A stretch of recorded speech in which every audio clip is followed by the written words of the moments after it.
We are close to the announcement of the new Assassin's Creed, and yes, it feels kind of weird and exciting to say, and I think it shows you that them taking years off now between releases totally pays off. It creates the extra anticipation for a game that we will now see soon. We got new rumors, news and way more to discuss in this video regarding the Viking Assassin's Creed, and I also do something new at the end because it's kind of the kickoff of a sort of new Sunday thing. A like on the video would be super appreciated, and let's go. Nick won my March giveaway for a 2020 game of your choice, so it's time to start a new one, and we are already halfway through the month, so you likely have a higher chance to win then, right? Either way, just follow the link in the pinned comment for a chance to win, and make sure you are a subscriber of the channel before you enter. I will announce the winner in early May. And early May, is that when we see that new Assassin's Creed? According to Shinobi602 on Twitter, the reveal is almost there, as he noted in a response to Charlie. And I like you, Charlie, asking about the new Assassin's Creed with an Horizon profile picture. And guess what? We will very likely see the new Horizon in the next few months as well. Makes just too much sense to reveal that game during the PlayStation 5 reveal event, right? Where they finally announced the price and the date and stuff like that. So good times are ahead, and that's of course totally something we need in 2020 right now. And fun fact is that Shinobi602 actually in 2014, so 1 year before the announcement of Horizon Zero Dawn, posted this tweet. Sounds unique, has some lush environments, robot dinos and other weird exotic creatures, red-headed female protagonist. Well, he just described the game 1 year before the reveal and actually said in another tweet that we should expect a full reveal at E3 2015. And that all turned out to be true. We had the Herman walk up the stage during E3 2015. So it's clear that he has sources, and this is just one of many examples. Although I would argue that him saying now that a new Assassin's Creed reveal is close is very obvious. Jason Schreier already confirmed earlier that the two unannounced games that Ubisoft wants to release before April 2021 are going to be the new Assassin's Creed and also a new Far Cry.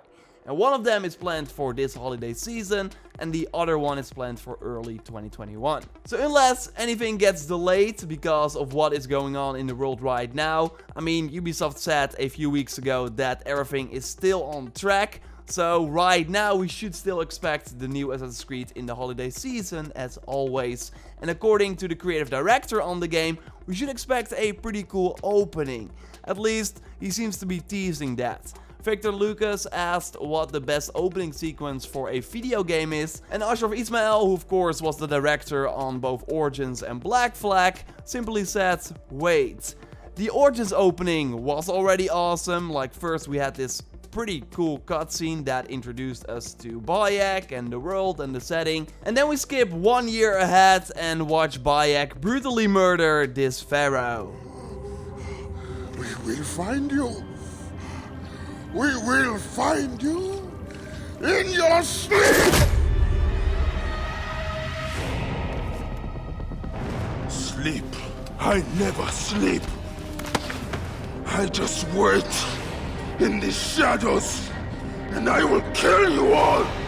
Everyone who sniffed the air that day in Siwa! But his bodyguard, of course, did not like that, so we find ourselves fighting the bodyguard, actually the first combat encounter in the game. And it's a pretty cool fight on the collapsing roof, and just immediately against a big, maybe not really hard, but awesome looking enemy. And after that, you already get a great sense of what this world has to offer, because we have to find a way outside through this tomb. A few moments later, we are on the back of a camel and we ride through the large amount of sand, and I really loved how this immediately gives a great sense of scope, especially when you zoom out a bit later on and get a great look at the opening area.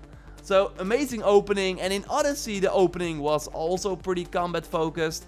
We of course had to control Leonidas and already have some abilities, and then in the end we also face off against a boss type of enemy and learn the combat basics. So I would not be surprised if we have something similar here in this new Assassin's Creed.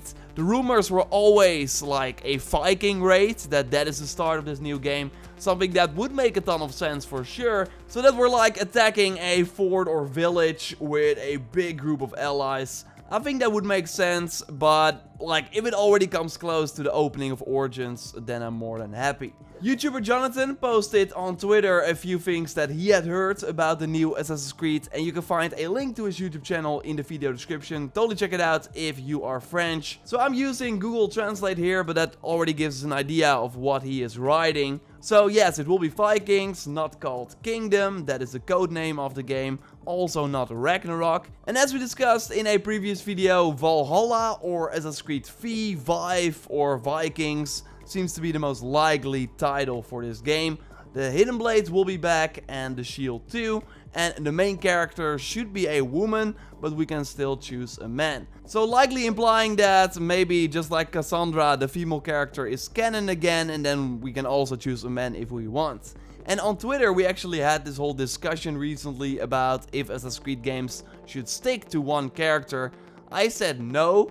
I think choice is good so people can be the sex they want in this big open world RPG that the Assassin's Creed games are now, but I really get both sides, and it is harder to have a connection to a character and for writers to make a character more appealing when there is a male and female version that both say the same things. Would of course be cooler if they actually reacted to same story moments differently, and I'm curious if that will be the case in this Viking game. And like I said in the tweet as well, Bayek is my favorite assassin, and I'm not sure if they could make him shine as much as they did if there was also like a female version that was saying the exact same things. I think it can be done though, but I prefer the choice than just one male character because I don't think that Ubisoft will make a female lead for a mainline game. Take Odyssey for example, where 2/3 of the people played Alexios, and the game director Scott Phillips was actually expecting more of a 50-50 split. But no, more people prefer a male character it seems, and these games of course cost a ton of money to make for Ubisoft, and while there are examples of major games that sell really well with a female lead, like the before mentioned Horizon Zero Dawn, but overall these games are few and far between, and I think that Ubisoft is likely afraid that not including a male character in an Assassin's Creed game will cost them sales. I wish it wasn't so, but I think that that is the reasoning. I mean, why do you think we almost only saw Alexios in the marketing material for Odyssey, right? And really, I don't care what the main character looks like, as long as he or she has a strong personality and an interesting story. And if the Assassin's Creed Origins and Black Flag team showed us one thing, it's that they can make very compelling characters. So I'm really curious what their version of two lead characters will look like. Jonathan continues saying that Jorah is not the name of the character. This was first rumored, but now it should be something else. I'm curious if they will still go for the same name for both characters. Scandinavia won't be the only game territory. What we see in the Vikings TV shows is that the Vikings go to England to build settlements there and also farms because the ground is more fertile in England. The game is still an RPG more than Odyssey, I think he means with that plus. I mean, to be expected, lots of supernatural content related to the first civilization, where Origins of course did not really have those abilities. In Odyssey we saw it more, and especially of course in the Fate of Atlantis DLC. So I'm curious if those magical abilities are immediately also in the main game. No co-op as we discussed before, and still planned for the end of this year with a tease soon. And how soon? Well, what I saw is that Ubisoft dated their financial call for Thursday, May 14th. And during this call they will talk about the previous financial year that ended at the end of March. And I think the results will actually not be that bad, despite them only launching one big game in that financial year, and that game was Breakpoint, and that was of course a flop. But more interesting is that they will also look ahead during this financial meeting, and investors will ask them about their upcoming games. So what Ubisoft normally does is already announce one of their big games before this financial meeting, so that investors at least already know one game they can expect. In 2018 they for example already announced The Division 2, and last year we had that big Ghost Recon Breakpoint reveal event in early May, right before the financial meeting. And then during that meeting we learned that Ubisoft also had 3 more unannounced games. So there is a chance that we get a tease for the new Assassin's Creed around that time, but I think they will likely go for an update on Watch Dogs Legion instead, with a new release date. Ubisoft really likes their early October windows nowadays, and I think that that is where we will see Watch Dogs Legion and then the new Assassin's Creed at the end of October or maybe even mid-November. So I think we have to be a little more patient for the Assassin's Creed reveal. I think it will likely happen during their digital presentation that they already announced when their E3 press conference was of course cancelled. Ashraf was said on Twitter that Gamescom was being cancelled as well. It of course makes sense that Gamescom is cancelled. I mean, I only have to show you one picture and you would understand. But I can totally see why it's extra sad for him and other people at the studio. This likely means that there will be no big convention where the public can go hands-on with the new Assassin's Creed before the game comes out. And I can imagine that seeing fans being excited about your game and doing presentations and interviews all day about something you've worked on for close to 3 years gives a ton of energy.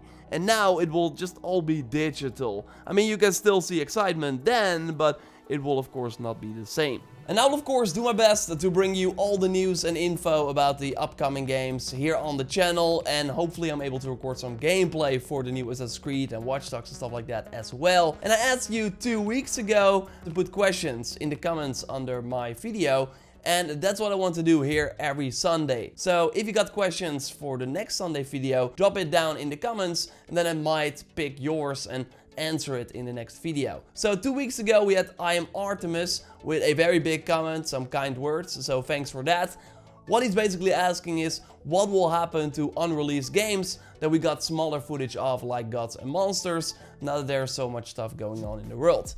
We've been talking about Watch Dogs Legion and the new Assassin's Creed in this video, but Gods and Monsters is totally another game that we should expect an update on soon. Totally during that digital E3-like event, but maybe they will already talk about it earlier, because during that E3 event, the big stories will be the new Far Cry game and the new Assassin's Creed, so maybe those will overshadow Gods and Monsters, so maybe they already want to do an update before that. Again, I think they will do an update on Watch Dogs Legion before that E3 event as well. So yeah, we should totally expect an update on those games that Ubisoft still wants to launch this year, because yeah, the time is running out as well. We're in April now, and if they want to launch it in October, then we're 6 months, almost 5 months away from those releases. So they better start talking soon. And of course, Gods and Monsters looks interesting. It's from the Odyssey developers, so can't wait to see more. And I'm sure going to miss the physical events, but I'm actually excited to do live reactions of the press conferences, because normally I'm in LA and sometimes going to the Ubisoft press conference as well, but now I can just watch it with you, and I'm actually pretty excited about that. I will also be live on Monday with the weekly Assassin's Creed stream that I do here on twitch.tv/JorRaptor. You find a link to that in the pinned comment as well. Follow and then you will be notified when I'm live. So hope you drop by there. Otherwise, of course, subscribe if you haven't already for everything on the upcoming Ubisoft games and the new Assassin's Creed. Like the video to support the channel, and totally check out my previous video that you see right here. Not sure what I'm going to put there yet, but it's likely a good one. I think you will like it. For now though, I will speak to you next time. Stay safe and goodbye.